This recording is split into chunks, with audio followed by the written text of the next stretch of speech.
Okay, a few things. First of all, down here for the air box, that hole right down there, it's hard to see and I don't want to take the box back out, but there's a space that raises it up about 3/4 of an inch.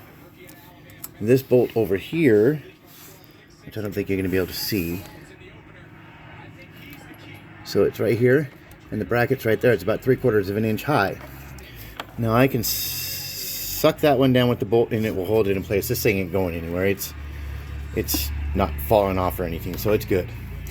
Okay, and then so here's the seam points for your AC lines. Here's one. No signs of any fluid. I mean, it'd be painfully obvious.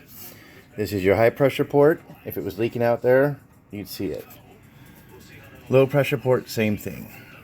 Back there, where it goes into your dryer, see if I can get my phone down here. Okay, so in there is O-rings that go inside the heater box inside the car.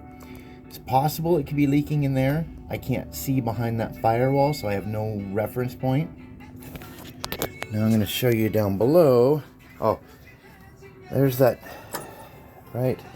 That silver octagon, hexagon. That's the new tensioner. So that bolt to the right there is kind of blocked by that pulley, so I couldn't get a shallow socket on there. It was kind of a nightmare. Anyways, that's beside the point. I wanted to show you though. So it looks really clean underneath here. You've got a little bit of fluid coming right there, and a little bit on the oil pan. But I really don't see anywhere on the oil pan gasket that's leaking or anything. It looks good. Maybe a little bit right there on the front corner because there is some on the front edge. Okay, so we're going to look up behind this sensor now. That's that sensor for the coolant temp sensor. Behind there, I'm going to zoom in. So that's where the AC line goes into the condenser. There's the seam right there. Focus. There's the seam, and it's not leaking there. There is another line that goes up top. Zoom back again. There's another line that goes up top right there that I can't see, but again, I'm looking at these areas there. It doesn't seem, there's a sensor in the AC line. It does not seem like anywhere that there would be refrigerant leaking out. And then you have these plug into the condenser, or into the compressor itself, and there was no signs of these leaking either. See if I can get a better shot up there. So yeah, it'd be all over, like even the seam point would be just covered in this stuff, and it's just not there. So I'm really baffled as to why it was so low on pressure. Here's that oil pan area, right in there, I think, and yeah, right there, it might be leaking a little bit.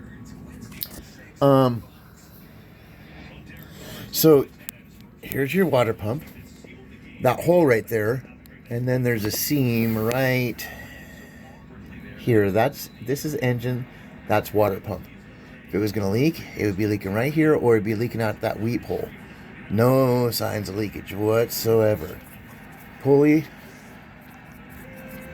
moves well.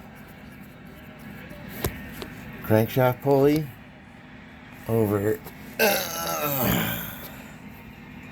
there. That turns when you turn the engine on. That's moving fine. The old wheel on the old tensioner with this wheel, I'll show you how it was covered in that dust. And then you have, on this side, you have the alternator. And the alternator does have some signs of that dust. I'm thinking that's where it came from. It's alternator dust. Inside here you have brushes. I didn't even think about that. See how it's kind of discolored with that copper color around there? It's alternator dust, but that pulley is fine. That happens. It gets dust in there from the brushes. So that would explain that. This is that cover piece that I'm talking about. The plastic goes way the heck. So I was able to leave, go back to one, able to leave this front part on, but this entire area is all one big plastic piece that comes off, and then that tin pan sits right here in the center. But But yeah, that's about all I see. Just the one minor oil leak. No signs of leakage anywhere. So we're going to go with the dust being the alternator and that they probably didn't fill it all the way.